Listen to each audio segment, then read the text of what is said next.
has the Shredder, motherfucker. You do that so many times. The Shredder has a secret plan to wipe out the Turtles. He does not know where Splinter and the Turtles are at, but he knows they're in the sewer. And that's all he needs to know. Yeah. So their idea is to steal this highly combustible chemical. It is chlorosulfonic acid. Thank you, Wikipedia, for putting that little detail in there. I would have just put the acid that as soon as it touches with water, it just ignites everything. So his whole plan was to destroy the entire sewer lines of New York. That would, by the way, that would be an infrastructure nightmare. Yeah. And it would smell terrible. Oh, yeah. Would that be strong enough to, collapse the city? I know. No. But it would do a lot, like a lot of, I imagine, tall buildings with deep plumbing lines. Like, for example, office buildings or even TCRI. Shit. Like, if you think about it, there must be, if we're talking 5 toilets per bathroom, there's got to be more than 20 bathrooms. That's a lot of toilets. Yeah. And, so that would probably destroy that building. Yeah. Tall buildings, like houses, small apartments, things might be okay, but anything with lots of plumbing lines would probably get destroyed. Mm-hmm. And also, so the Ninja Turtles, once they became a TV series and toys became a high priority for the companies, they've always had their very iconic vehicles. But I wanted the turtle buggy so bad. Yeah, and that's the thing. I like the Turtles in this show because they don't start off with a van or an armored vehicle like in the 2003 Turtles. They start off with a tiny little buggy that can, in a very badass way, split up into 4 little buggies, and each of the Turtles can control it. But that's also but that shows also what Donnie does, because he makes very much like Damon Baird in the Gears of War series. Mm-hmm. Where he's seen picking around after fights and on corpses, taking their weapons and their gear and stuff. He makes use of available resources. It's this is the stuff we had, and I made this. Yeah. And, God, Donnie's so cool. But, now the turtle buggy is awesome. And, actually, this is when we get introduced to Dr. Frankenstein. Yeah. Because throughout the beginning of the show, Michelangelo is just pelting everyone with water balloons. And how they decide to stop this deadly tanker full of these crazy chemicals is... I think Leonardo got Badfoot to puncture into the tank. Yep. And then they're like, quick, Mikey, throw one of those water balloons. What water balloons? The one you were about to hit me with right now. Which, first of all, why are you going to do that in the middle of a dire situation? Yeah, well... Yeah. It's because, again, they're 15. Yeah. It's you have to somehow make light of a situation somehow. Yeah, so he ends up, straight out action movie style, pelts a water balloon right into the chemicals, and you just see that blow up at least a good street. It blows up a street along with, Oh, it was an awesome explosion. Yeah, it was an awesome explosion. I even liked how it had, the little explosion whistle sound, too, the... Yup. But yeah, so they end up saving the city, and Splinter heavily apologizes, saying, because one point we forgot to mention is that Leonardo had a meltdown. That happened. Yeah, he had a meltdown, really believing that they couldn't do this and that Splinter was right.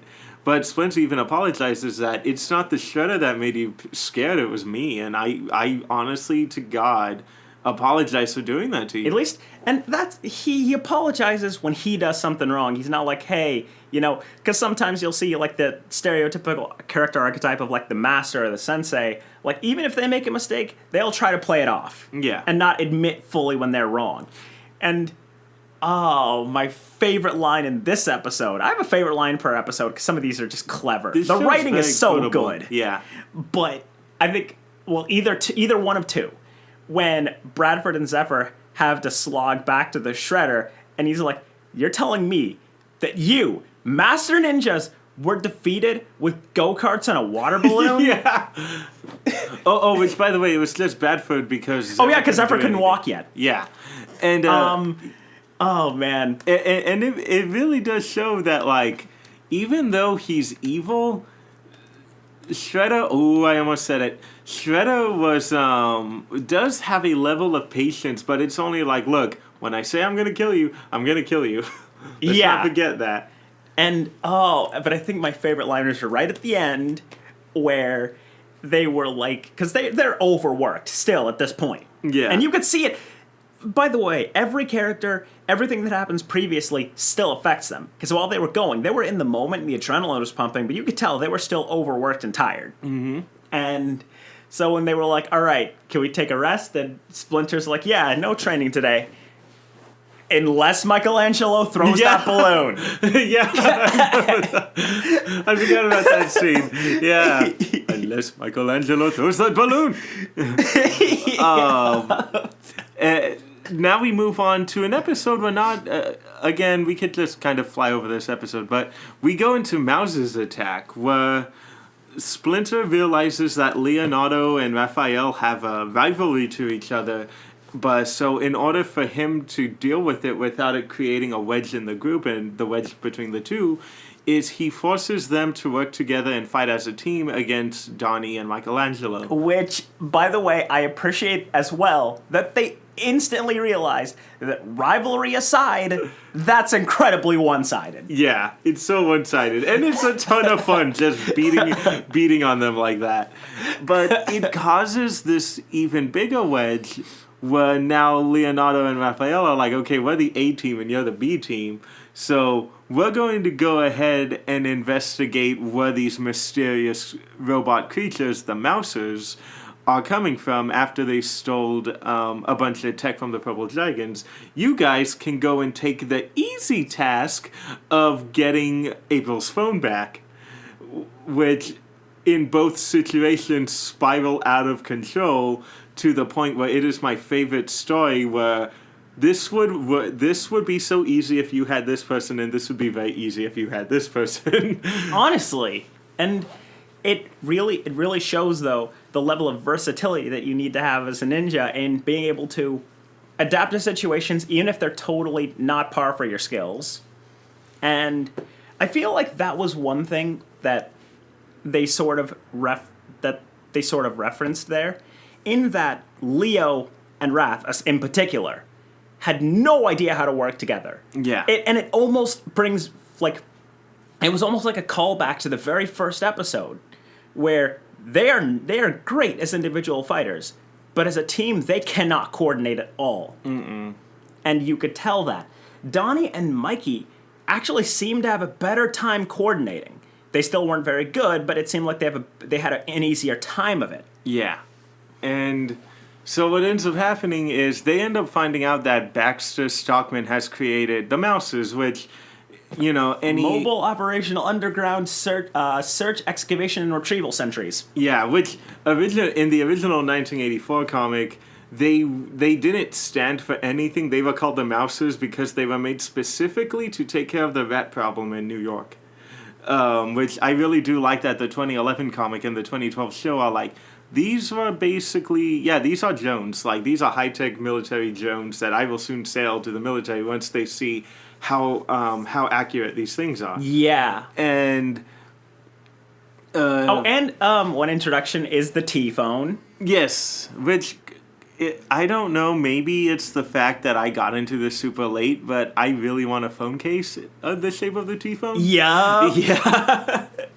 And, but yeah, the T-phone, which Donatello and Michelangelo end up getting captured by Bradford, who is forcing Stockman to, like, crack April's phone and check the GPS log. To show where the lair is. Yeah, and they end up finding the T-phones after Leonardo tried calling them, and they're like, oh, I'll go ahead and take a look at these after.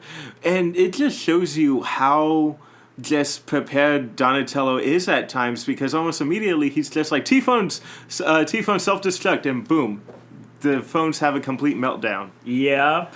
And, yeah, so basically... And by the way, my favorite thing, even though it was, again, a really tiny thing...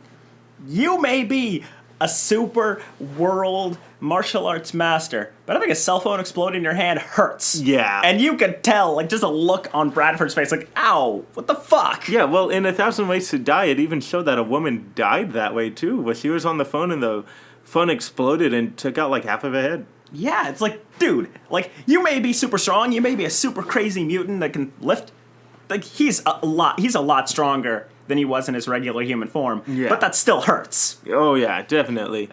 And so like, the other two turtles show up with, like, a gang of Mousers. Oh, yeah, because while Donnie and Mikey got captured by Bradford, Leo and Raph got ambushed by the Mousers and didn't realize how many of them there were. Yeah, and it also doesn't help that they couldn't outrun them because Stockman had sprayed them with, like, an isotope that made them very trackable. Yeah, especially to their sensors and stuff. Yeah. So it was just... And there were so many. They're like, okay, we can hide from them, we can wash it off, or we can destroy all of them. And they said they fought maybe about close to 2,000. Yep. And that was still with a ton of Mousers bursting into the window, and the turtles spraying that chemical on Bradford and Stockman, causing the Mousers to go after them. One of the key moments, though, that, like, really defined this episode for me was this was the first time that the Shredder was like, hey, you know, you're getting in the way, dude. You gotta either join us or stop it. Yeah. And so, at the threat of his own life, Bradford Stockman joins the squad. But I think my favorite line, again, in this episode, had to be when they got April's phone back, but of course it was all destroyed because it had been in many fights. Yeah. And then Donnie's like, well, here, you can have one of my T-phones. And then Mikey comes up and he's like, just make sure you don't say T-phone self-destruct. Or that happens. So we move on to episode 12. An episode I just saw this morning again, and I literally forgot how much I love this episode and how kind of mature this episode is, but episode 12, It Came from the Depths, where we get the introduction of Leatherhead. Oh, I love Leatherhead so much. He's so good. So this is an episode where we open up with a Krang building trying to capture this giant mutated alligator from escaping with this mysterious glowing crystal. And it escapes out into the wild and into the sewers where the turtles run into it fighting the Krang. It gets knocked out during the battle, and Michelangelo's seeing that, well, it was fighting the Krang, how bad could it be? They take it back to the sewers, and they find out that this alligator has a form of PTSD from the horrific experiments the Krang put it through. And it really humanized him. Yeah. I'ma keep doing this. It's the secret word of the day. But Pee Wee Herman doesn't make an appearance in the show until season 2. So. Oh wait, that does happen. Holy crap, yeah. I forgot. Yeah, he's in the episode you asked about earlier. Oh man. Yeah, Paul Rubens makes a little episode appearance at one point. Oh, I forgot. But honestly, so and like you could tell though the Krang works on a large scale, and this is the first time you see that like this could have been going on for years with the way Leatherhead reacts. Mm-hmm. I mean, he straight up, when Mikey tries to interrogate him, because they determined after Leatherhead goes crazy the first time and tries to grab Donatello by the face, not tries to, succeeds to. Yeah. Oh, another great Splinter line where it's just like, we must always help those who are in need. Though sometimes we can make mistakes. Oh, yeah. So, yeah, because even mentioning the Krang sends him into this rage that makes him uncontrollable. Yeah, and he even mentions it, that it's not him, and that's not what he means to do. Yeah. He doesn't mean harm to anyone. And so that makes him, again, very human, because he's like, well, this is the way I react to people, you should just kill me. I'm a monster. Mm-hmm. And Mikey, because he's the one who sees, promise in Leatherhead, was and not even for liking him at first, even though he bonds with him more later on, was pretty much denominated as the one like, okay, you're the one who's going to interrogate him then. Yeah. And while he was talking, you could tell he's been tortured for years because he straight up says, I don't have a name. He probably had one at one point. Yeah, but can't remember it. Exactly. And they even say, so his backstory is, and there are a couple of people with their own little theories about this incident. So the backstory with him is he was a baby alligator that was adopted by a sweet human kid, which a lot of people, due to the way the kid looked, a lot of people think it was possibly a younger Casey Jones, but that's still up in the air because he was in Dimension X for a while. And that's, oh man, I can't wait to talk about Dimension X. That's a whole world. Yep. And the world building is so beautiful. But probably the most they've ever gone into Dimension X, I think. But the Krang, and again, think about it. This is a baby being experimented on over and over and over again. And they show you some of the horrific forms he took before he finally was the man side, was the humanoid looking alligator he was now. But you do see him take on some horrific forms, some grisly forms. Yup. Oh, man. Honestly, such a beautiful moment, but Mikey ends up bonding with Leatherhead, and in sparks one of my favorite lines of the episode. What? When they come back after having to chain up Leatherhead twice and getting Mikey to interrogate him, they come back and it's like, dude, Leatherhead is totally off the chain. You mean you set him free? No, I mean he's super cool. So that's why I set him free. Yeah. And everything went well, and Michelangelo even knew how to calm him down after the mention of the Krang. But things go out of hand because the Turtles decided to go and survey the area they found him, and found out he had this power core that he was protecting from the Krang. And as soon as he sees that, he just loses his shit and nearly kills all of them until Master Splinter comes and owns everyone. Yep. Oh, Splinter is so great. Yeah. But, I think that was another one of my favorite parts of this episode. Was because, again, this is alien technology, and you have no idea how it's going to react. Well, they had to transport it all the way back to the lair. And part of that meant swimming. And you don't know if that thing's going to zap you. Exactly. And so they elect Donnie to try it. And that was so hilarious when it's been so long since I've seen this episode, so I forgot. He sticks his toe in. Oh, yep, he does. And then was it Leo or Raph? Raph. It had to be Raph. Yeah. And so then Raph sneaks up on Donnie and gives him a little just buzz. It's but then he pushes him in, because one of the on-running jokes in this episode is that they were like, should we swim under there? And it's like, yup, and he just pushes them in. That was one of the big on-running jokes.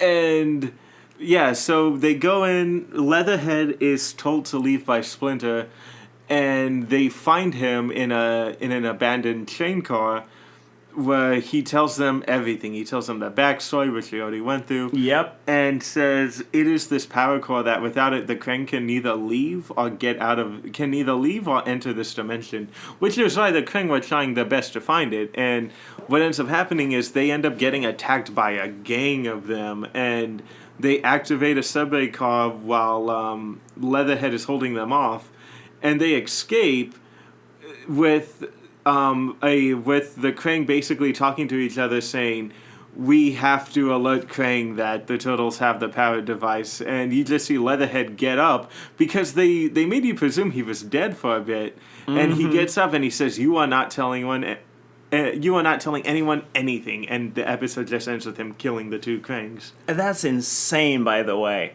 Yeah. By the way, that subway car, enter what would also be a fan favorite turtle vehicle. Ooh, so much. And it's totally inclined to something the Turtles would do. They did not steal a vehicle like an armored truck or a garbage truck.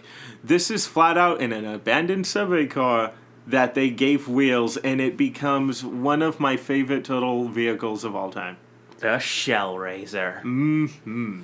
Oh, man, that thing is so cool! Yeah, so we're on episode 13, and we have the introduction of I Monster, the episode where we are introduced once again to Dr. Falco, but now after a freak experiment with some rats and the mutagen, he is now the Rat King, who has... Oh, that was such a good episode. It was. Who has control over rats. And this is, again, a very frightening episode because they did not hold back on this design. This guy looks like the goddamn Crypt Keeper. He's basically a walking zombie. Like, he's not dead, but he's that messed up from the mutagen in the fire. And he's controlling rats, and he's overrunning the city, and presumably killing some people, too.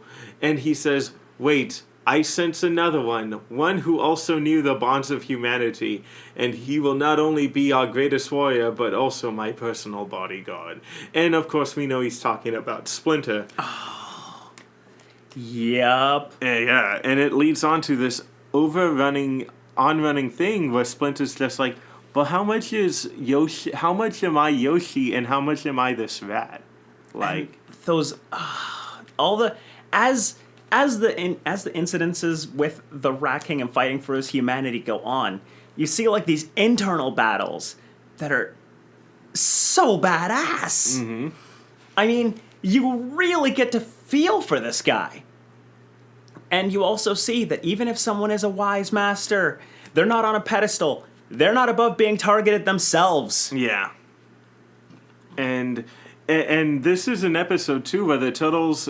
during training, were able to get one over on Splinter and believe that one day we'll become better than you. And they realize after being forced to fight Splinter that, yeah, he's been holding back on you.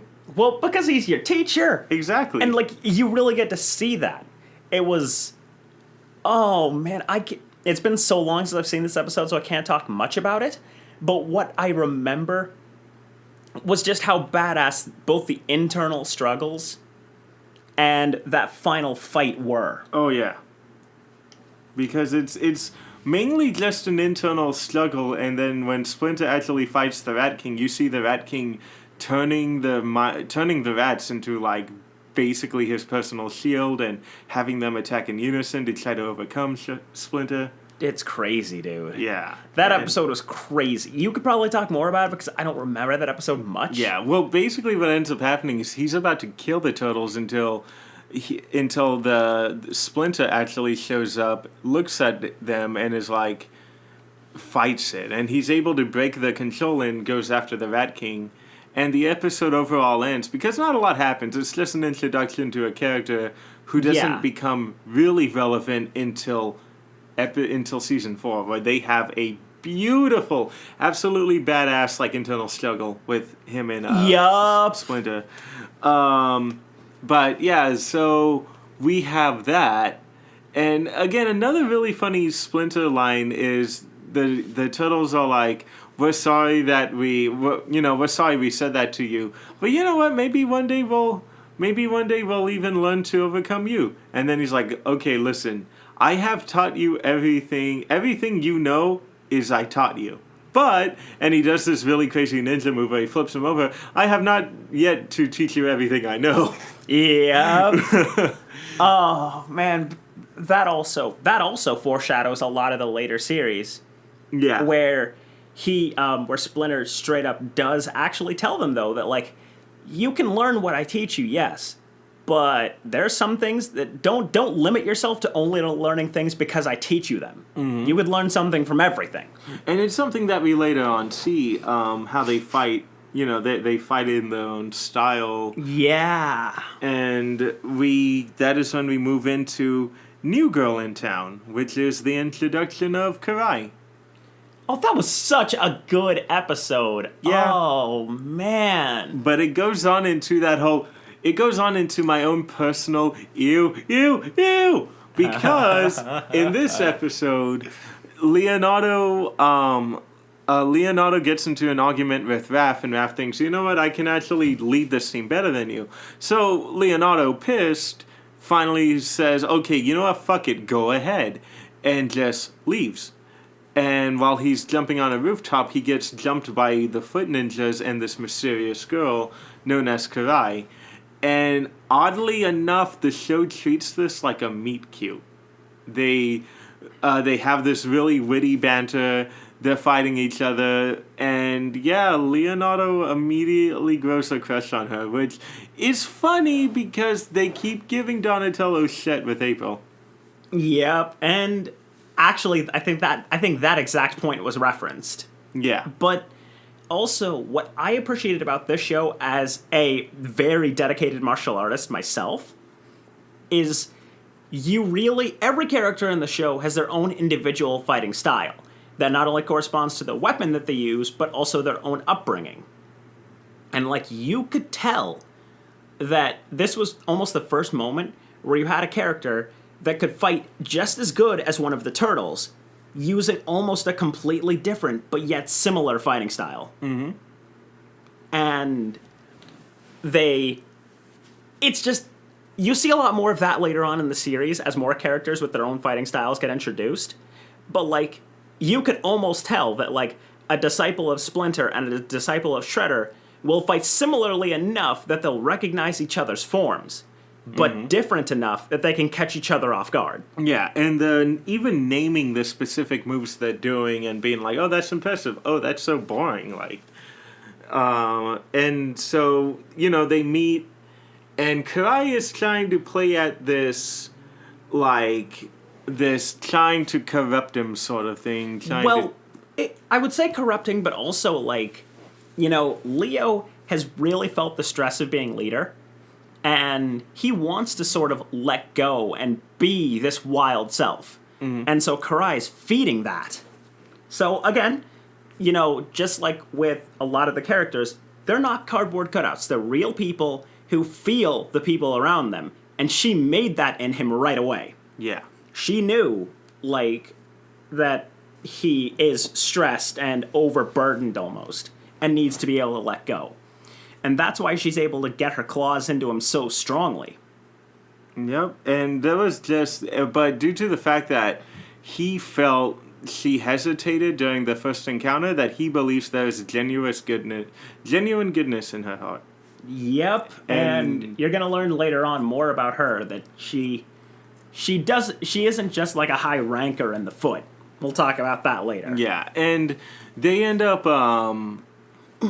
They end up basically having a very cute moment with April that I thought, where Leonardo goes to April for advice, and he says, so, April, I need to talk to you. And it's like, oh, can this wait till tomorrow? It's about a girl. Okay, tell me everything. And it's yeah. So, I met this girl, nod, nod, nod, and she knows ninjutsu, nod, nod, nod, and she's in the Foot Clan, and just, like, hits him with a magazine out of nowhere. And it's like, are you crazy? And it's like, yeah, but she's in the Foot Clan.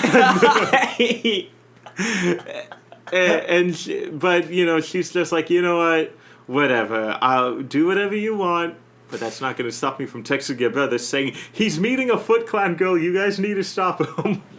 Oh, that whole scene. I love April so much. She is such it might also have something to do with the fact they aged her down, but she is so freaking precious in this show.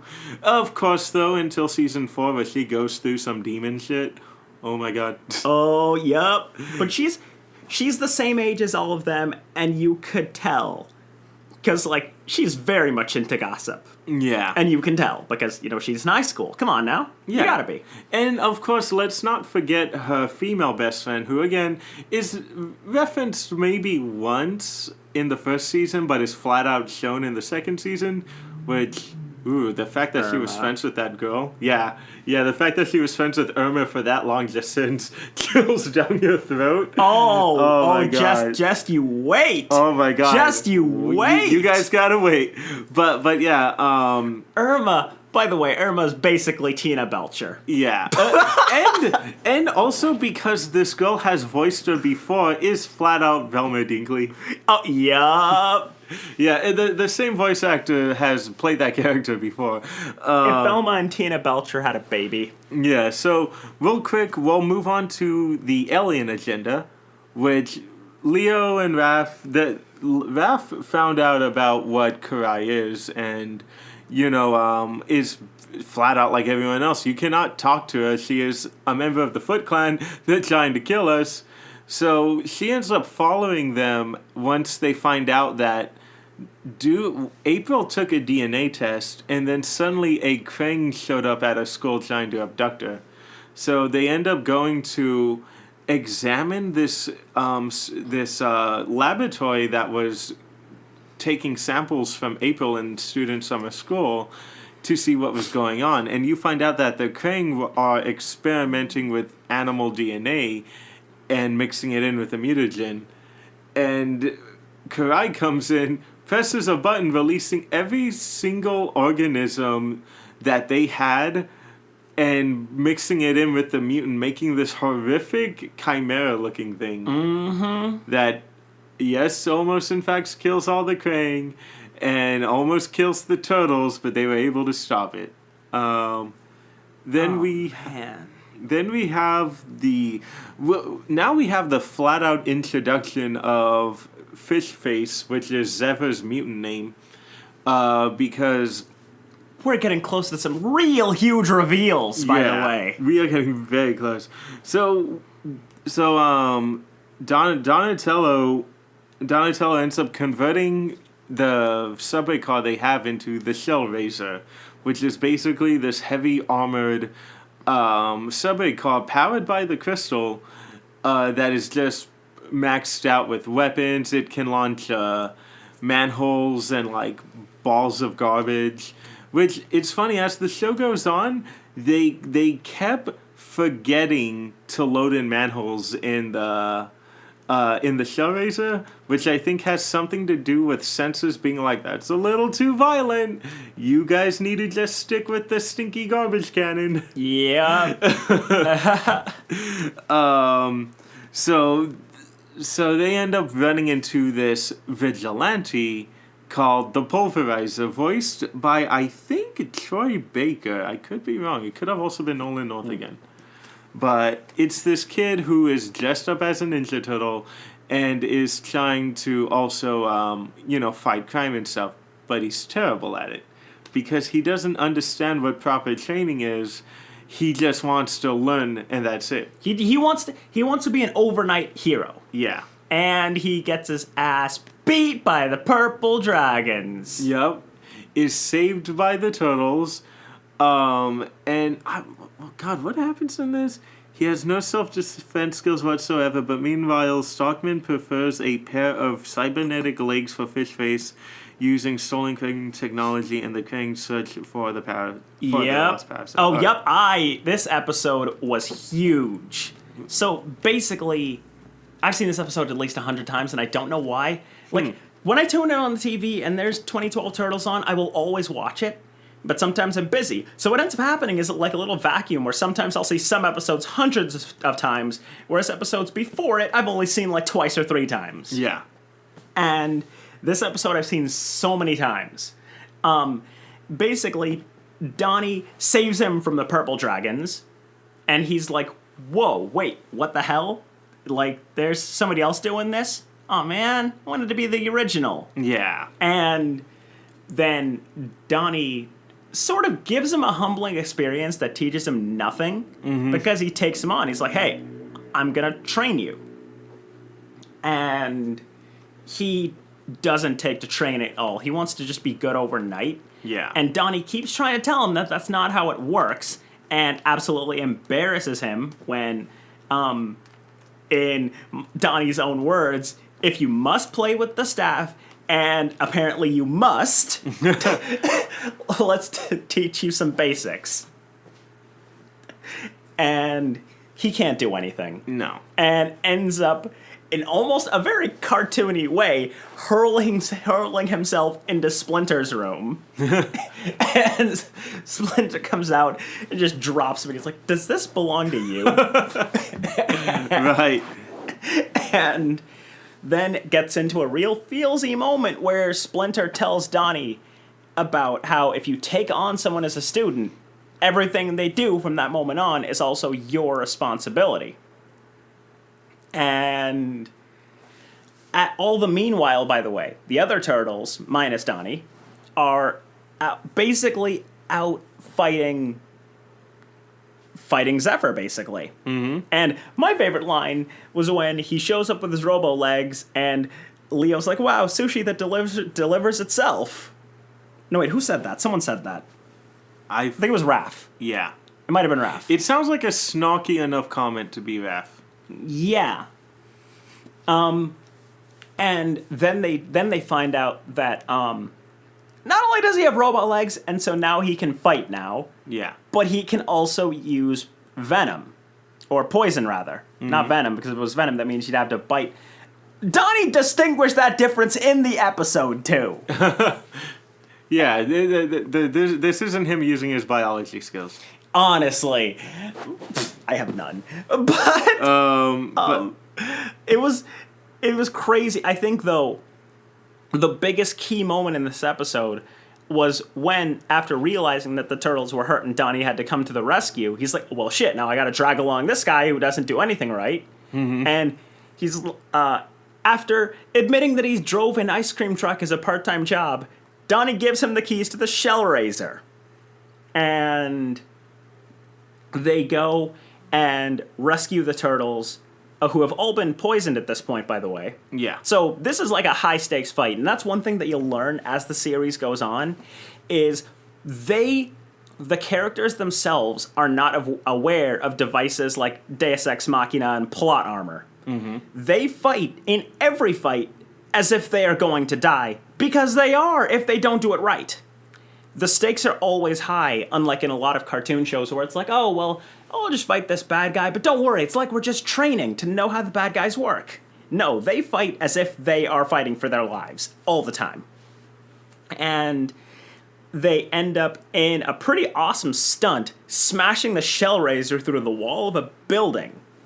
It did take some damage, though, so it's not immune to this. Yeah. But they end up escaping, everything's fine, except for the fact that now the casing for the power cell for the shell raiser is cracked. Because it was encased in metal so that the Krang couldn't pick it up with their sensors. Yeah. But now they could. So as soon as that shows up, we are introduced to the flying Krang, which are the drones with jetpacks. Yep, and they basically steal the power cell back. Yeah. And so this thing that they promised Leatherhead they'd entrust with their lives has now been lost. And yep. Leatherhead takes it surprisingly well. Yeah, no more like, you idiots and I'm gonna kill you again. No, he was just like, at least you guys were fighting the best you could. Yeah. A surprisingly very wise character as the show goes on. Well, and it really shows, like, he's older than all of them. Oh, yeah. And you could tell that he is.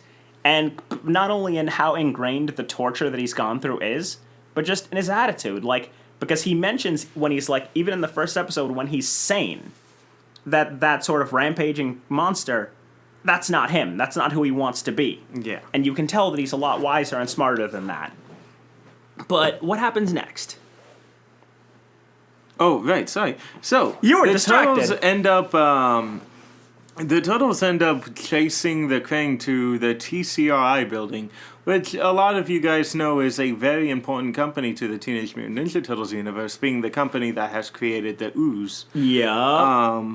But they find out in this version of the Turtles, the TCRI is a company cover-up created specifically to house the Krang.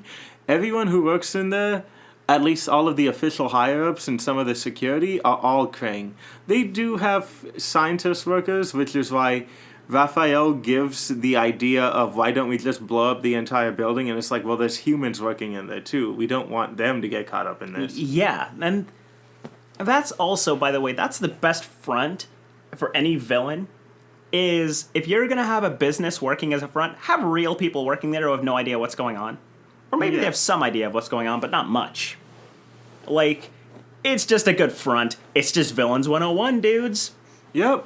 So they end up going in and finding out that the Krang's master plan, and if I'm right, we are given a small introduction cameo by Krang Prime,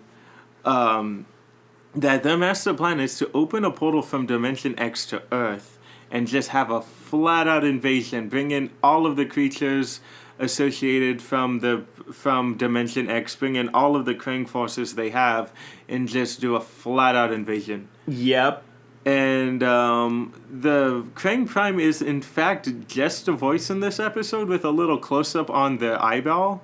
But, yeah, if you guys do keep up with our, Danny and the Electric Fox news show. We talked about this already. Whoa, that took me off guard, dude. We talked about a specific lady who had her own TV show ripped away from her. Little Miss Roseanne Barr being the voice Prime of fucking Krang Prime. Which, while I'm giving the ad some time to play, one day Foxy came to me and was talking to me about like Krang being introduced in the show, but he said Krang Subprime, which is a completely different character. But for some reason, I took it as him saying Krang Prime, just flat out Krang Prime. And he said this character was being voiced by a male comedian. And when I heard the voice, I'm like, well, that doesn't sound like him at all. And this guy has a very distinct voice. Yeah. That it's like, why won't they just let him do that voice? And then I'm like, well, I should probably look up to see who this silly is. Yeah, it's Roseanne Barr doing the fucking voice. Krang Prime. Let's.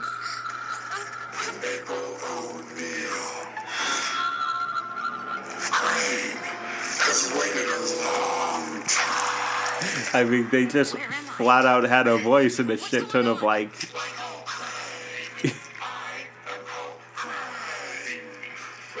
Yeah, they just like so all insane, right? But now I'm thinking that now knowing that it was Roseanne, I have a feeling that Earth wasn't her main target. Oh. It was that... yeah, her main target is, we will terraform Earth, but first we must attack that monkey Valerie! Oh, dun, dun, dun.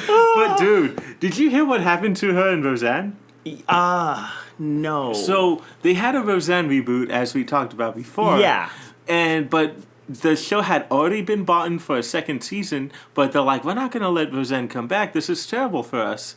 But the show is so good in ratings that we don't want to just flat out cancel the show. It's not fair to the other actors. Fuck it. Let's kill off her character and call it like whatever the last name of Roseanne's last name was. Like the family's last name was. So it's just about John Goodman and the other characters, but not Roseanne. And how they got rid of Roseanne was, yeah, she died from an opium overdose. Oh. I'm like, that's mean. That's so mean, honestly. But, dude, the voice acting in the show, and more to come, more crazy voice actors to come. When I say this show had an all-star cast, they really did. And that's how I converted a lot of people to the show. Oh, yeah. Was talking about the all-star cast. But, so where are we now in the plot? So they end up meeting what was that rock's name? Trag, the rocker golem. The Cathatragon. No, the Cathatragon was the worm. Yeah. The rock guy had a name too, though, and I don't remember what it was, and this sucks. Yeah. It was Dimension X, speaking it all out. A rock monster. Yeah, rock monster Trag. Okay. And they go and they try to blow it up with dynamite that was originally intended for the portal. They were gonna blow up the portal to Dimension X. Yeah, but they figured what's worse, a giant indestructible rock monster or a portal that we will have another chance to shut down. So they end up using it, but it doesn't work. And they end up having... I actually forget how they deal with it, if I'm right. I think they ended up pushing it back in the portal somehow. Well, they didn't. Oh. Leatherhead did. Oh, yeah, Leatherhead sacrifices himself, throwing him back into a portal. And the Turtles escape before, at least, before that, Donatello steals a little device that he had hacking into all of the Krang's DNA, all of the Krang's files, and they find out that night, they run after Kirby because Kirby is a scientist in the terms of more like a psychiatrist. He wasn't like an actual geneticist. Oh God! Another favorite line in that episode was when April was explaining that to all of them back in the lair. Yeah. And he's like, he's not that kind of scientist. He studies rats going through mazes. And look at Splinter. He's like, no offense. Yeah. And Splinter's like, well, I like a good maze. Yeah.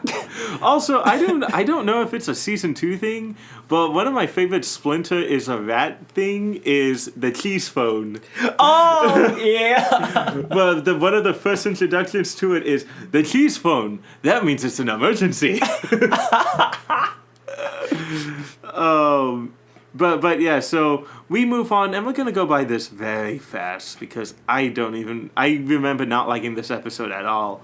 But they end up finding before we move on to episode 18, they end up finding out that the real target that night was actually April herself. Yep. So moving on to episode 18 real quick, the Cockroach Terminator, which is the episode where they were going to spy on the Krang because they were doing something with the Earth's core, and we find out that Raphael has this crippling fear against bugs, any type of bug. Yep. And Donatello's big plan was, I'm going to stick a camera on a cockroach and it's going to go and observe the Krang for us.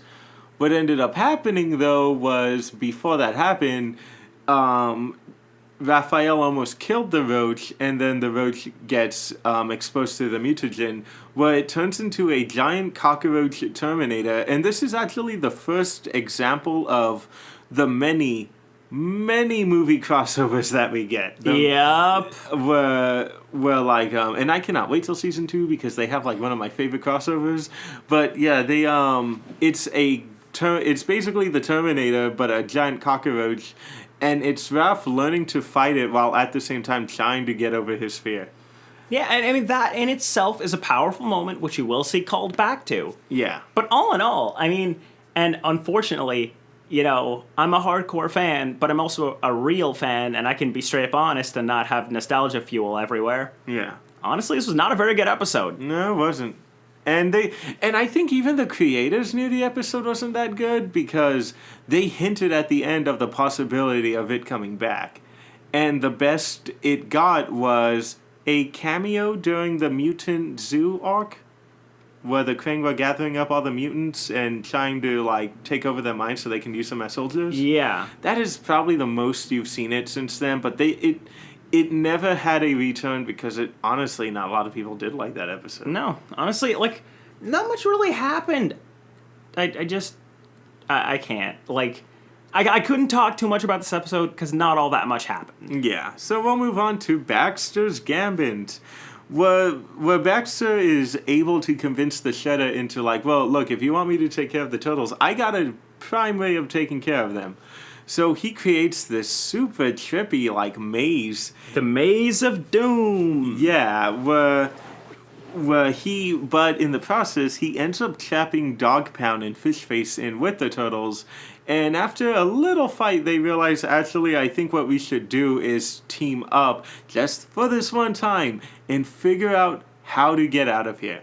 And this is probably the first time you realize that if they run on opposite ends of the team, they could have been really good friends. Especially Raph and Zeva. They were a lot alike. And, oh man.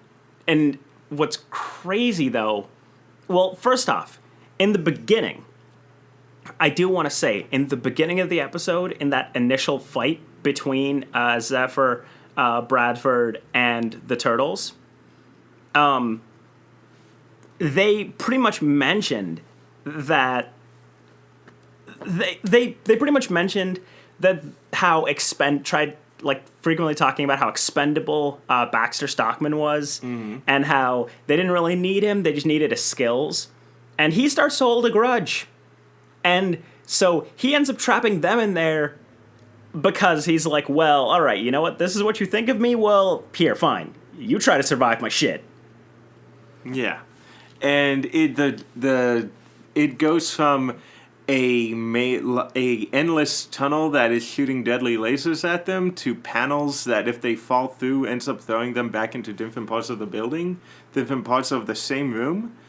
And yeah, they end up finding a way out, and I think either they take Stockman back to the shredder or Stockman runs off and disappears for a couple of more episodes. Well, I mean, what happened was he wasn't originally counting on them being able to make it out. Yeah. But not because of the strength of his maze or his monster of doom. It was more, he was hoping on them killing off each other or weakening each other so then the traps could finish them off. Yeah. But again, he did not take into consideration that there was going to be a truce. Yeah, so honestly, Stockman fails in a lot of his plans, but they're usually because of his lack of foresight. Because again, it's not his lack of skills. He's very good at what he does. Yeah. Incredibly so. And once he gets his hands on Krang technology, he becomes even a bigger threat. Exactly. Because again, he had the basic blueprint for Zeva's legs, but he couldn't perfect it in a way that wouldn't glitch out. And it wasn't until he got his hands on the little chip that controls the neural connection between the Krang and their robot bodies that he's able to fully go on full-fledged with what these legs can do. It's insane, man. Yeah. That's another thing. Like, Baxter, as the series goes on, is the butt of many jokes. Oh, yeah. And he's made out to be that character, like the bumbling idiot that'll always fail. But that really shows the depth of each character in the series. Because yes, he does always fail. But every time, it seems like something that wasn't because of his own personal skills. Yeah. He could have killed them. Yeah, so now we move on. Oh, also, very important thing. So, Splinter is trying to also, at the same time, find a proper weapon for April, who is coming along pretty well in her training. And he ends up deciding on giving her a... Tessan. Yeah. Yo, is that what it's called? Yeah. Yeah, so... Well, it has other names too, but the Tessan is what I know it as. Yeah, which is basically a weaponized fan. And says, this is a weapon I was hoping one day to give to my daughter, but due to an unfortunate... Around the same time I lost Tai Shin, I also lost my little daughter Miwa. So she ends up training with that weapon. So now we move on to the enemy of my enemy. So let's see. So when the Krang's invasion scheme threatens to destroy the Turtles and the whole world, in danger, Karai offers an alliance with the Turtles. Oh, okay, so this is the one where Karai is willing to help the Turtles, because while all of this is happening, Karai is seriously telling her dad, there's something bigger going on here. I mean, just think about it. Your old friend is using mutated turtles as ninjas. Aren't you just a little bit curious about that besides your vendetta? And so she ends up telling them, look, if you just give me one day, I can come back with a rocket launcher. And that is the first time we... Also, one thing I want to mention in this episode, by the way, is that if you read between the lines, you could figure out that she's Shredder's daughter. But she's mainly hinted as a higher-up in the Foot Clan and nothing more. Yeah. And... because all he says is, don't you remember what he did to me? And then in a very quick passing line, he says, to us, and that's all we got from it. Yeah. Yeah, but like, the main thing about this episode, in a way, a lot happens with not much happening at the same time. Yeah. Because, I will say this, the fight with the first fight with the stealth ship, or rather a chase with the stealth ship, and then the Shellraiser fight with the stealth ship, was super cool. Yeah. So much happened there. But in a way, plot-wise, not much happens. Like, it's a little game of cat and mouse between the stealth Krang ship and them trying to find it while it tries to find them. Mm-hmm. And then they decide, all right, you know what? If we can track the ship and you can get us a rocket launcher, we can blow it up and boom, we're good. And so this is where you first meet who will later become a much cooler and more important character, Ivan Steranko, an arms dealer, a Russian arms dealer who is good friends with the Shredder. Who is very much Russian. Oh, yep, he is a stereotype. Yeah. But he's cool. And basically, Karai is the one who's more focused on the Krang, whereas the Shredder is just focused on the Turtles and Splinter and nothing else, very short-sightedly.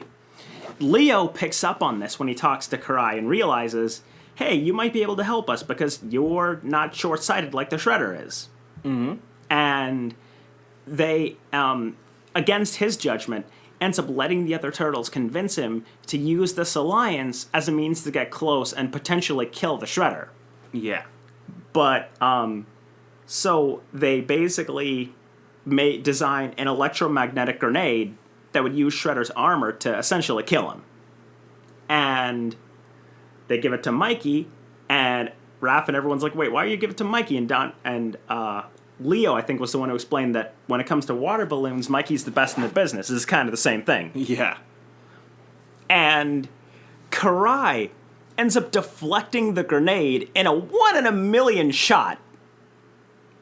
And you could tell that it was a 1 in a million shot. And basically she comes out and she's like, what are you doing? You're just as short-sighted as Shredder. And Leo says, I thought you were my friends, which is the first time she dropped that word on them. Oh, yep, friends, yep. And then Leo comes in and says, hey, you said yourself that Shredder drives you crazy. And then that's when it comes out in the open, because she's like, he drives me crazy because he's my dad. Yeah. Which, again, this is the first time they actually treated Karai's character with actually some mystery, because the rest of them are almost immediately, that's her dad. Karai is famously the daughter of Shredder. Yep. And, oh, jeez, like, that whole fight, again, not much happens besides that, unfortunately. Like, action-wise, yes, but plot-wise, not very much. Yeah, the only thing we get out of there is the Krang showed up around the same time, the fallen Krang from the stealth ship, and Shredder picks it up and he says, hey, Karai, remember, you always asked me for a pet. So now we know that the Foot have a Krang in custody. Yep. So now we have Karai's vendetta, which, this is when the Turtles discover that the Krang are plotting in an underwater base, are plotting to spread mutagen into the Earth's water supply, and decide to go after it with a newly built submarine. So at the same time, though, a captured Krang basically tells Shredder that April is a high person of interest, and that if you give us April, obviously the Turtles will come to you. And so, again, I like these split arc episodes because they really give you a lot that happens and show the depth. Because while the Turtles are going after the Krang in this submarine, April is just trying to live her life. Mm-hmm. Ends up making what she thinks to be a new friend, who ends up being Karai. Yeah. And again, so this girl is Kelly Hugh, who is, a lot of people will mainly know her as Candace's friend in Phineas and Ferb. But yeah, we forgot to mention that she does an absolutely incredible job playing, essentially a 15-year-old girl, given the fact that the actress is like in her 30s. Yep. But she is so threatening in this scene because we know who she is, but April's never met her before. And first off, that's a thing that happens a lot in theater in particular, that level of dramatic irony, where the audience knows something the characters don't, and that just adds to the tension. Mm-hmm. Because you see them go along as if they're friends, and again, I'm yelling at the TV, I'm like, no, you know who that is, please! Yeah, and at this time, April went to Murakami's to go get some food, and Murakami has installed this very traditional Japanese vending machine that is a faster way of, preparing food, which it's these little wooden pieces that have pictures of food on them that Murakami can fill and know what the customer wants. So there's this thing where he fills the thing and says, oh, pizza gyoza, okay. and then he fills Karai's dish and is like, oh, okay. And, like, we don't know what she ordered, but she goes in, Karai eats the pizza gyoza and loves it, but then she's like, oh, do you want to try some of mine? And it's like, oh, really? What is it? And it's like, turtle soup. And that almost immediately set her off, like, no, thank you. And that's when Karai starts twisting the knife in a little bit more, like, yeah, I know who you are, and you should know who I am by now. Yeah. Oh, jeez, that was an amazing reveal too. It was so freaking suspenseful. And again, I know we are essentially spoiling this, but that does not give you an excuse to ignore this show. Like I honestly, have. I mean, and by the way, that's another thing. Taking anything that you hear right now into perspective, our words are not the show. Still watch it. Yeah. You can be treating this like an audio drama and taking this into your head, and it is nowhere going to be nearly as epic as what you see on the screen. Even the episodes when we say not much happens, worth watching still. Yeah. Go watch them. Nice little visual gags. And of course some jokes we did skip over because honestly, every time Michelangelo opens his mouth, it's a fucking joke. Well, I mean, but Mikey's amazing. Yeah, he is. He's incredible. So we have. So basically, they end up getting into a fight, but obviously April is she can't go up against a seasoned fighter because she's only been training for a couple of weeks. And honestly, like you see how because first off, one of the first lessons that Splinter gives April is that the greatest key of the kunoichi is deception, or catching your opponent off guard. You don't necessarily have to strong arm them or beat them on your skills alone if you can catch them off guard. Yeah. And so they were talking, and Karai lets a bit of her inner life slip, and almost like jealousy of not growing up with the Shredder. Yeah. And she's like, oh, your life is so great. And it's like, how is my life so great? My best friends are mutants, aliens kidnapped my dad, and I lost my mother. And she pauses for a moment, and she's like, wait, you lost your mother too? And then April throws her down some stairs. Yeah, and fully being able to escape.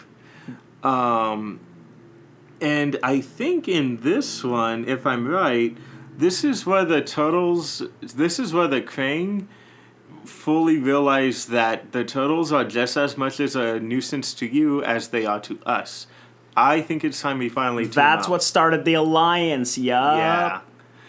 Because they had stopped the water flooding. And remember, they're a hive mind species, so he automatically knows that they messed with the water plan. Yep. So now we have the return of Timothy, and in episode 22, the Pulverizer returns. Oh, this episode was sad. This was so fucked up. So what ends up happening in this episode is the Turtles are on patrol, and they are following what they think is Foot Clan activity, which they are right. But they see this one fat Foot Clan soldier walking around, acting spazzy, and they're like, wow, I almost don't want to beat him up. I feel really sad. So they end up going and interrogate him, and they learn that it's Timothy. And Timothy's just like, yeah, I went to go get trained at Chris Bradford's dojo, but they realized I was so above my skills that they just threw me in and made me a Foot Clan soldier. But hey, if you guys want, I could become a spy for you.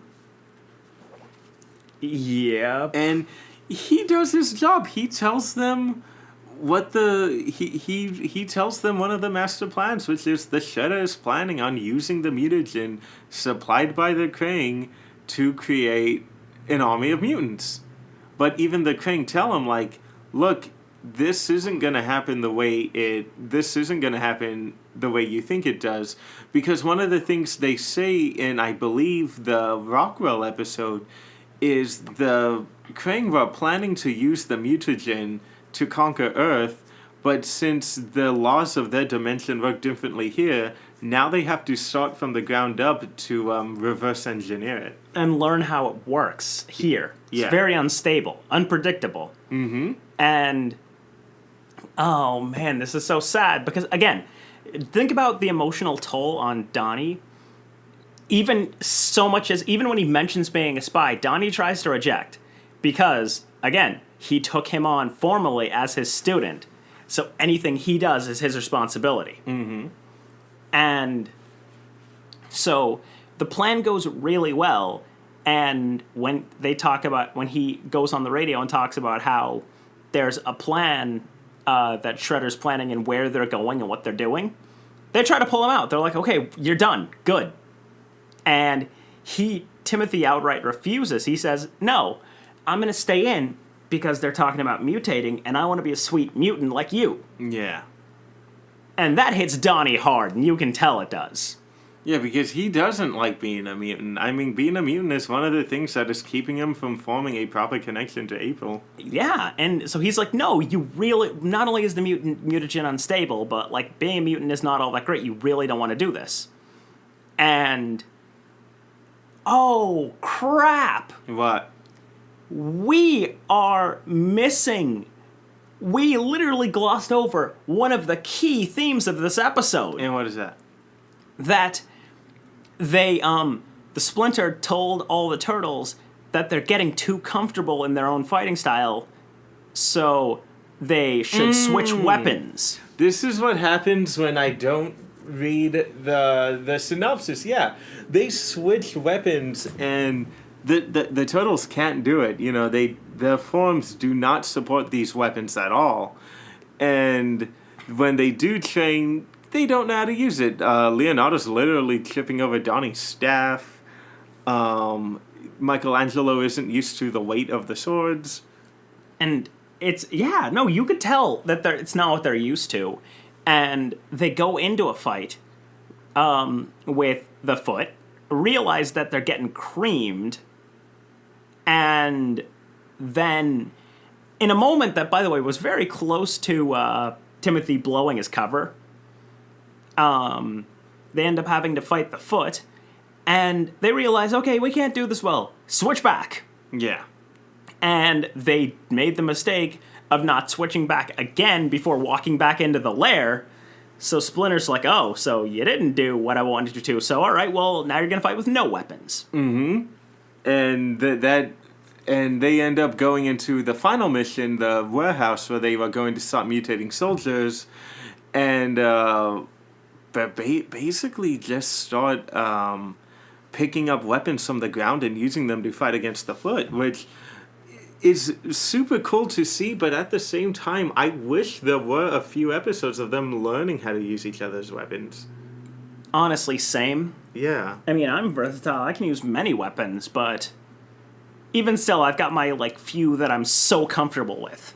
Yeah. But what I will say, though, is that sort of idea that anything can be a weapon, that sort of versatility is what allows the turtles to adapt and evolve as they do later on. So I think this was a key moment. But Timothy goes in, and he's like, all right. He goes in all gung-ho. He's like, all right, mutate me. Let's do this. I want to be the first. I volunteer. Yeah. And even the Krang are trying to warn him against it. Okay, you shouldn't do this. Yeah, this is a really bad idea. But they do it anyway. And he turns into this weird blob thing. Yeah, it's like an amorphous blob that still has all of the organs inside. So you literally see the entire organ sloshing around in there. But one thing, though, that really resonated with me when I saw this episode, and that really adds back to how serious being mutated is, it's not like, hey, this is a comfortable experience. This is the first time that being mutated was actually sort of described, what it feels like. Mm-hmm. Because the last thing Timothy says, his last coherent sentence, was this burns, this really burns, I didn't think this would hurt so much, help me. Yeah. And I think the last time we saw a mutation look that painful was when Snake was turned into Stinkweed. Well, it literally looked like they poured acid on his face. Yeah, actually. Yeah. And so, no, he really, like, that hurt, like, a lot. Now he's this blob thing, and now they're stuck in a locked warehouse. Because, oh, by the way, after realizing what happened, the foot locked him in. Mm-hmm. And I would have done the same thing, honestly. Yeah, because that thing was literally eating and dissolving Krang. So, now you're trapped in this warehouse that's locked with this blob thing that has no prior memory of what it is, and a bomb. Because they were just like, all right, you know what? Let's just lock it in and torch the place. Yeah. This is too scary. And they escaped. And again, anytime there's a bomb in a cartoon, it's either done amazingly or done terribly. Mm-hmm. And this is one case where, again, the urgency was really felt. Because unlike the mutagen bomb where they had like 5 minutes, they had like a minute? Yeah. It was basically... and this is unsavable. You guys just have to get out by this point. Exactly. And so, oh man, and basically, Timothy he has no memory of his prior self. Yep. And it's, I'll talk more about Timothy later, because more happens with him later. Oh yeah. But he's just this blob for now. And they are really humbled by that experience, and Donnie is busted up. Like, you could tell this really affected him, because it's like, effectively, because he got rid of the conscious part that made him human, it's almost like he killed himself. And Donnie had to watch Timothy willingly kill himself. Yeah, and this, and like contrary to what I believed at first, I thought it was when Kirby got mutated that he decided to work on the retro mutagen, but it was when Timothy got mutated. That was like the first time he ever thought of like, I need to reverse engineer this. Yeah, because he's like, dude, like, because again, he took upon the responsibility, and you could tell that he's taking that responsibility seriously. So he's like, I'm gonna turn you back if I can. Yeah. So, oh man, what's next? So flying on over, because I gotta get out of here. Oh, we've been talking for a while. I didn't realize how long this was. We should split this into multiple parts. Yeah. So in editing, you want me to split that? Yeah, I think so. Okay, yeah, I'll go ahead splice it into 2 parts. So we'll move on to episode 23. Thankfully, this episode, not a lot happens. This is Parasitica. Where they end up fighting a giant mutant wasp that ends up stinging Leonardo, that makes him want to protect this egg. And it causes the turtles to wonder, like, what's wrong with him? He's treating this egg like it's a baby. We should be destroying this because it's going to create another wasp. But then that goes on. He goes on to end up infecting Raphael, where Raphael ends up acting the same, and basically, like, almost like your typical zombie movie story. Yeah, like Invasion of the Body Snatchers. Exactly. It's like, actually, I know what that is. What the hell? Yeah. I'm not a movie person, and everyone who knows me knows this. Yay. But you basically see, like, Leo get infected by this weird zombie-type mentality, almost. And infecting all the other turtles, leaving... Oh, that was a really feelsy moment, too. Yeah. When Donnie was trying to tell Mikey what he should do about it, and midway through, like, turns. Mm-hmm. Leaving Mikey to figure this out by himself. And it was him in his own way trying to figure out what to do. And when he is able to properly... turn himself in, like create that retromutagen. The problem is that when I could be getting this wrong with Adventure Time, when he cured one turtle, the turtles just went back to infecting the other. I think. That might have just been the zombie episode from Adventure Time. I don't remember. It's been so long since I've seen this episode in particular. Yeah, but anyway, he ends up going on to curing the turtles, and they're all surprised that he was able to remember that. And again, this is the absolute biggest hint to super intelligent Mikey, that he was able to remember all that, because God knows I probably wouldn't have either. I probably could have, but not under that stress. Yeah. You have an eidetic memory, I don't, so I'm even worse. Yep. So that ends up happening, and the day is saved. Then we move on to episode 24, the penultimate episode, thankfully, because Jesus Christ, I did not think it was going to go on for this long. Dude, there's so much to talk about in the show. That's the problem. Yeah, so Operation Breakout. So basically, while they're training, Raphael beats the heck out of Donatello, and Raphael, having no sense of humility, ends up, embarrassing him in front of April, causing, him to be like, yeah, but you did that in front of April. And he's like, do you seriously think you have a chance with her? And the heart is a soft muscle. Squish, squish. Right. Best quote from Mikey. So they he ends up finding out, Donatello ends up single-handedly finding out where the Krang have April's dad. So he's like, you know what will impress April even more is if I go and single-handedly bring her dad back. But at that time, while he's trying to break out Kirby, he ends up breaking out the Krang's one and only other prisoner, which is this salamander-type alien that Kirby had named the Neutralizer, and that is NEW. Sorry, let me get this because I'm stupid.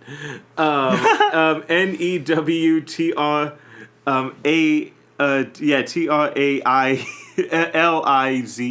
the Neutralizer. Yeah. Oh, and by the way, every single enemy and every single trick and every single everything that we've ever encountered so far has been named by Mikey. Yeah. This is important because this is the first time Mikey doesn't name something. Oh, second. The Rat King is self-named. Well, yes. And it bothers him. Oh, yeah, that is true. Yeah. But everything else has been named by Mikey. Dog Pound, Fish Face, all these things. Yep. Everything has been named by Mikey.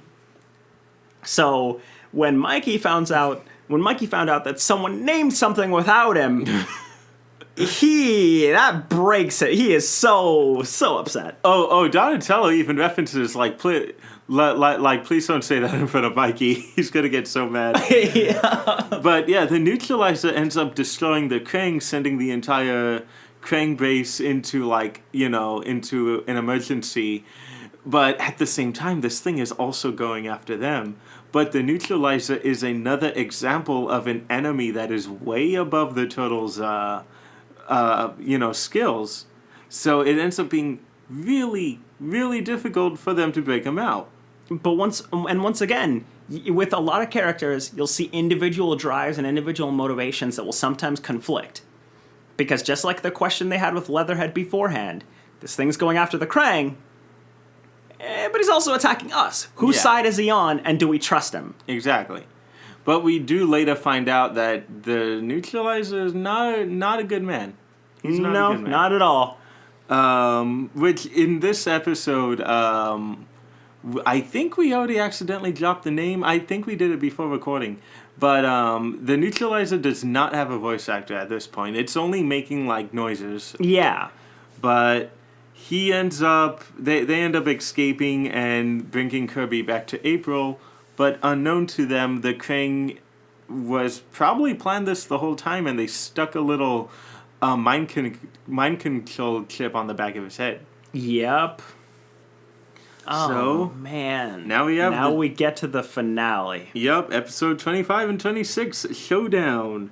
After learning that the Krang are planning an invasion, the Turtles engage in a difficult battle as they make a desperate assault on TCRI to shut down the Krang's portal before it summons the Technodrome. And in order to save April, whom the Krang have managed to capture with the help of Shredder. Okay. So, yeah. Oh, this episode. So basically, this episode is them realizing, now it's do or die. We gotta go and destroy this and take out the Krang once and for all. So they do, but unbeknownst to them, one thing that the Wikipedia page got wrong is the Shredder captured April, yes, but that was only because Kirby took her to him. Yep. Yeah, because... Oh, that was... By the way, that moment, that sense of... betrayal. Like, Dad, what are you doing? It's Mae Whitman showing that she is a hell of a voice actress when she has to be. Honestly. Oh, man, that scene just gets me every time. Because it's almost like you want to believe, okay, Kirby's back in her life. He's a good person. And then he does this, and she's like, wait, I thought you were a good person. You're my dad and whatnot. Am I really supposed to trust you? And then learns that he was being controlled. Yeah, and again, remember that April was only 15 by this point, so she's still within my dad is a hero and he would never hurt me. And this is like the first major, oh my god, what are you doing? And all of that impact shows. Yeah. Like, that was insane. So the Turtles go in, and yeah, don't get too excited about the Technodrome being in the show. Though the Technodrome is really cool, there's like dozens of them in the show. Yep. As opposed to one gigantic super Death Star weapon. They end up destroying the portal, but the Technodrome is able to go through and ends up doing a full-blown invasion on the city. The Turtles try to find the way to infiltrate the Technodrome in order to save April. Meanwhile, Splinter faces off against the Shredder, which, ooh. Such a good fight! Yeah. Oh! This was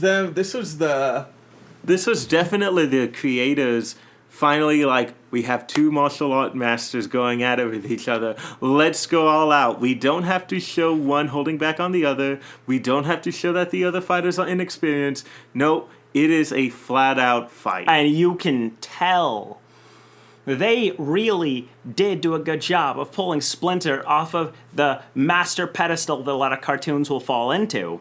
Yeah. And showing him he knows how to throw down. Mm-hmm. And his fight with Shredder was... They fight so many more times, but that fight was epic. It was, and it ends horrific, just absolutely heartbreaking.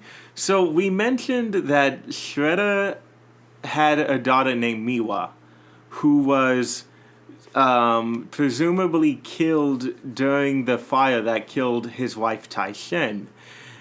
It turns out that's not the case. This is now a new iteration that is only unique to the 2012 Turtles, and that is the fact that Karai is in fact not the daughter of the Shredder.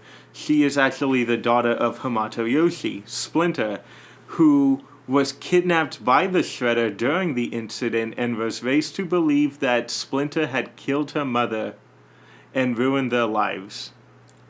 Oh, man, and that, first off, that drove Splinter over the edge. You could tell because he's about to finish off the Shredder, and it's like, once I take care of you, you will no longer, me and my brothers will be safe. And he's like, oh, yes, you and my me and my sons will be safe. And he's like, yes, you worry about your sons, but what about your daughter? And he turns around and Karai leaps in and tries to, kill him, and he just looks into her eyes and is like, Miwa. And by that moment, whatever fire, whatever badassness was burning inside Shredder, Splinter was burnt away. You could tell. And the level of emotion, impact, and by the way, this is the largest case in this series of dramatic irony. Yeah. Because now at this point, all the viewers know this.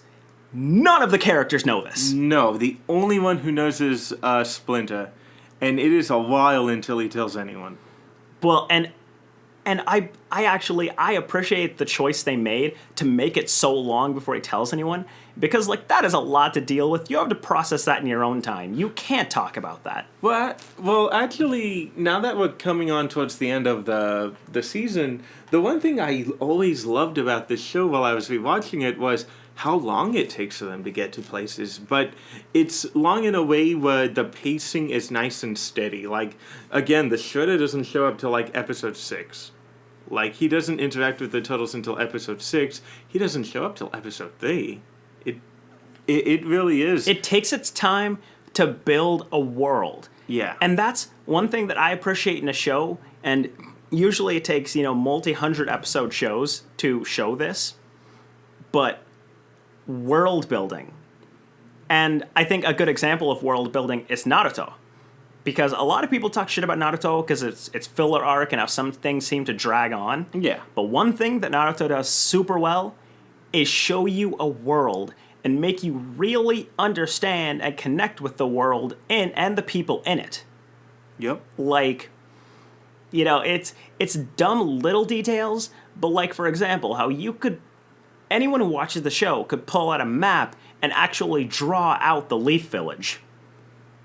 And I mean, even shows that are incredibly recognizable can't do that. Like, when we first learned of a South Park game being The Stick of Truth, Yep. Trey and Matt were talking about what it was like to actually give physical renderings to the town of South Park. You could not draw the town of South Park on a map. And it wasn't until that game until now we have an official map of it. Exactly. And like, but even like with this universe, you could, in theory, draw the Turtles version of New York City. Because they often talk about geographical locations and their significance. Yep.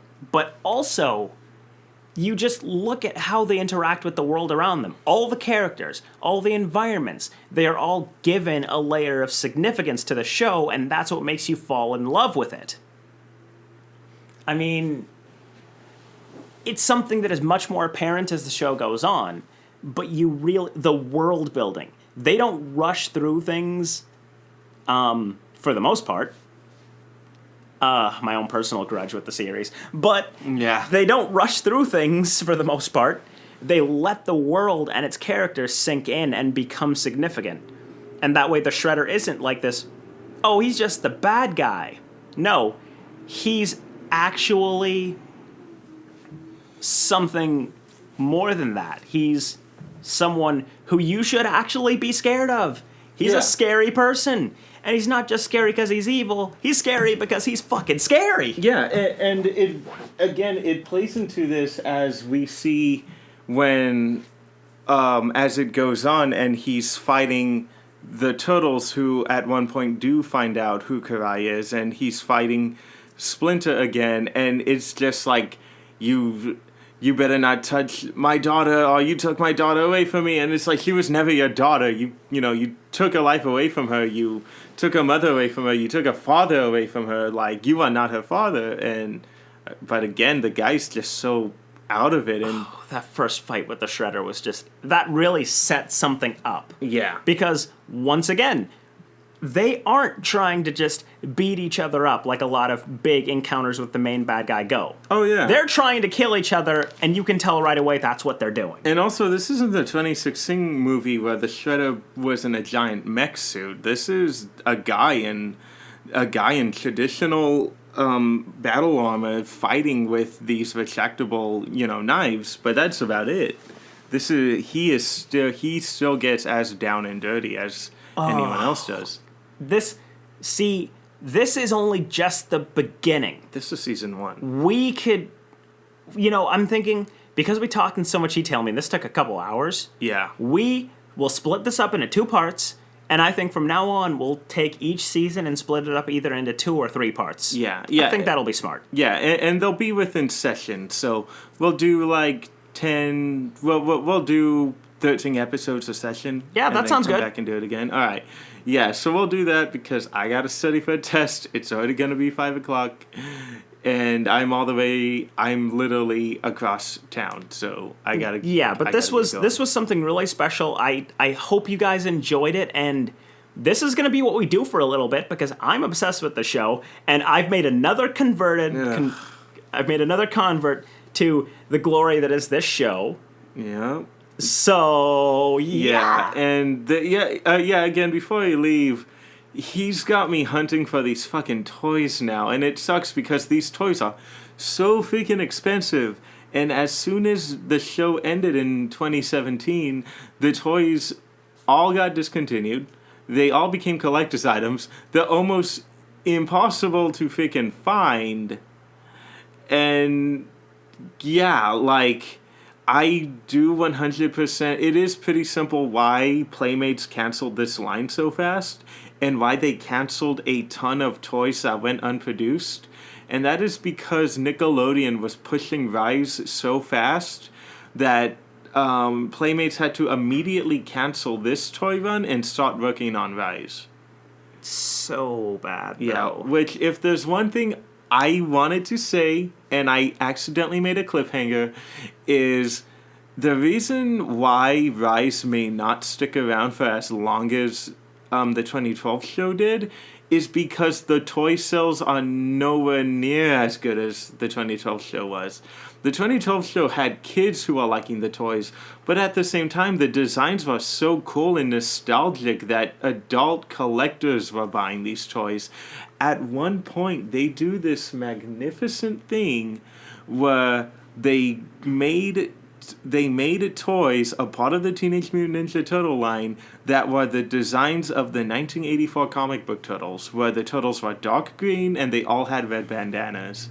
There is no other toy line that has ever done that besides this toy line. And yeah, now we have Rise, which, again, kids are saying they're ugly. Parents are like, the toys and the design. The toys overall are in good quality, but they're ugly, and you don't want an ugly eyesore of a toy in your collection. You know what I think really hurts the toy sales for these guys, honestly? What?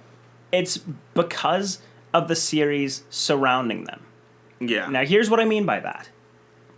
Inuyasha toys, Dragon Ball Z toys, Naruto toys sell really well because the world building is there. It makes you fall in love with the characters, how they move, how they are, how they live. You want everything to do with the character, so of course you're going to buy a toy of the character. Yeah. And with the 2012 Turtles, they made the characters so multi-dimensional that having the toys felt like you were owning a piece of that character. And for kids who are obsessed with the series like I was, like I still am now, like kids growing up with the 2012 series will enjoy that because the characters have such personality that when you play with your toys, you're playing with that character. Yeah.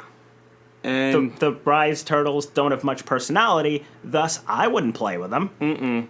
And again, Baron Jackson is probably the only cool-looking villain they have, but even when you look at him, he looks so cartoony and so goofy that you're like, I don't really want to play with this thing. So, yeah, I could probably imagine this show maybe going on for like another 2 years until Nickelodeon is like, yeah, the toy sales aren't doing it. We got to cut you guys. It'll be 2 years, but I have to say, it'll be a hateful 2 years. It will. Like, I guarantee you, like, well, first off, here's the sign. I watch a lot of Nick. I watch a lot of Nicktoons and Teen Nick. I watch all the iterations of Nick. I'm a hardcore Nick fan. That show is already getting more airtime on Nicktoons than regular Nick. Yeah. So that means, unlike, because Nicktoons is the death, it's the graveyard. It is the backwoods where they take shows out to die, which is basically they play out the last couple of seasons and then they get canceled. If they're already throwing that on Nicktoons, that means it's doing horrifically in ratings too. And yeah, the toy sales aren't justifying another season, so I think this show could... Hell, if that's already happening, I don't even think this thing will last a season. I don't believe it will, because here's another thing that you can tell by their programming block. It's not like, for example, when they release, because SpongeBob's still going on. By the way, new SpongeBob is great. Okay. It's not like that, where they'll release a new episode of SpongeBob and then show it a week later on Nicktoons, in its typical half-hour block, and then something else. This is already getting hour slots on Nicktoons. So, yeah, they're trying their best to probably try to give it life on that channel. It's dying. Honestly, I can't. It's just so bad. I am very glad to be hearing that because, again, I really don't want this show to have legs. I want this show to just, flop. Collapse. Yeah, to collapse. And seriously, Nickelodeon, you've told me this a bunch of times already, Foxy. Give this show another 2 years or 3 years break.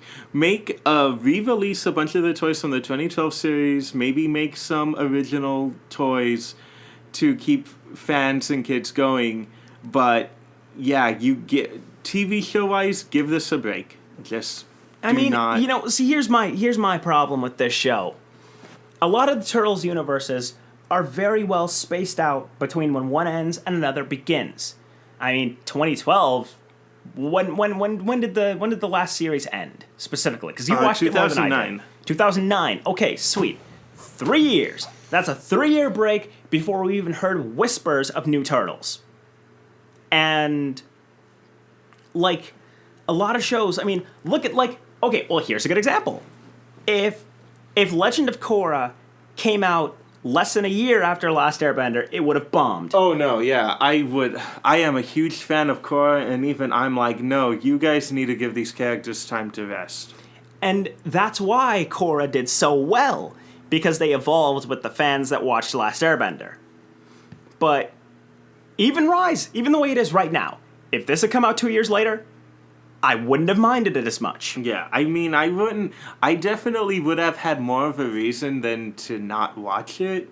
But yeah, at least it doesn't feel like, wow, you canceled this great show to give us whatever the hell this is. It feels, and I've mentioned this before, but I'll say it now for the air, it's Teen Titans Go. It was what Teen Titans Go... It's what Teen Titans Go did to hardcore Teen Titans fans. But now the difference between Rise and Teen Titans is Teen Titans Go tried very hard to separate themselves from the original Teen Titans as far as to make episodes directly saying, this is not what we are. Yeah. And Rise is trying way too hard to capitalize on its existing Turtles fan base. And if it didn't do that, if it stood on its own and said, hey, this is a completely different thing, don't treat us even remotely similar, then we'd be fine. Yeah. But honestly, I think we should end at some point because we've been talking forever. But I do want to say that I'm glad to be back, and I'm going to now bully Danny into doing more stuff because we've both been too busy. This hasn't been drama. This hasn't been beef. It's just been life. Yeah, and again, he lives across the town, so it's really hard to get back and forth and stuff. Yep, but we got to do this more. Yeah. And I think one remedy is Danny should get driving. I will, but I don't even have time to take classes. Oh, okay. Yeah, you're too busy. Yeah, so but anyway. Honestly, I mean, I'd save it till winter break or something. Just do it. Yeah, and also, guys, if you think we're done with Rise, don't, because in Season 2, we have we have the introduction of Tiger Claw, who I have a lot of very mean things to say about that voice actor. Not the character, but the voice actor. Which one? Eric Baza, who is the voice of Tiger Claw in the 2012 show. Oh, yeah. He's the voice of Splinter in Rise. One of my main problems. That was actually, I noticed that right away. And his role as Tiger Claw. Anyway, guys, more on that later. But it is about time we get to the outro. Because it's been a few hours. But I do, honestly, you guys, for episodes like this, where it'll be multiple parts, multiple segments, and they go on for a good while, join the chat, honestly. We like to hear from fans, from fellow nerds who want to talk about this kind of stuff. Maybe you want to give us your own input or things that we could take into the next Turtles episodes we do, or maybe you want to talk to us about something else. Join the chat. Talk to our social medias. What's our Twitter again? It is Busted Musket. Yeah, so the Twitter is simply Busted Musket Pro. You can email me at bustedmusketpro@gmail.com. And then, of course, we have our Facebook page, Busted Musket Productions, which is dead. We do, of course, have a primary account now, which is youtube.com/Busted Musket Productions, where I am slowly uploading as much as I can. And go check out our SoundCloud page because that is not going to be there pretty soon. It is not very it's not very cost effective to keep that going. So so we're basically learning the ropes of multimedia management and starting to grow here. And as as I've said before, both of us are students, with Danny working on sound engineering and myself working on communications and broadcasting, and that includes a lot of multimedia management. We'll get better at this. Yeah. And again, and I'm hoping to do more than just podcast. I definitely do want to do audio dramas, and of course I have some original ideas for audio dramas, but I've been working a lot on that Ninja Turtle fan story, so maybe you might be getting that someday. I'd be so happy with that. And Yeah. I myself am working more on my YouTube channel, which used to be just skating, but it's starting to become more than just skating, so I might feature Danny and more shenanigans on our YouTube channel. Yeah. Or my YouTube channel. Or our YouTube channel. Let's have one. We do have one. Yeah. Let's do stuff on it. Yeah, I want to definitely do more with the YouTube channel too. I might probably do some solo stuff. Yeah, so we'll start sharing more social media and start, converging and trying to get our subscriber pools together. Yeah. But we're growing, so let us know, share us around, join the family, you guys. Honestly, we care about you a lot, and we care about doing this a lot. Like, Yep. it'd be better to have a good audience and a good fan base to do this, but even though we don't right now, we're not half-assing it. We're still putting all of our effort into it because we love this. Yeah, I just need the time. Honestly. But, yeah, you guys, thank you so much for watching today's show, and I want to reverse this for once just because I'm so damn happy to be back. I am Foxy. And I'm Danny. And we'll see you guys later. Yep, from within the sewers. Ooh. Because I completely forgot this is technically a different show. Within the sewers. Yes. I love that. Within the sewers. Okay, anyway.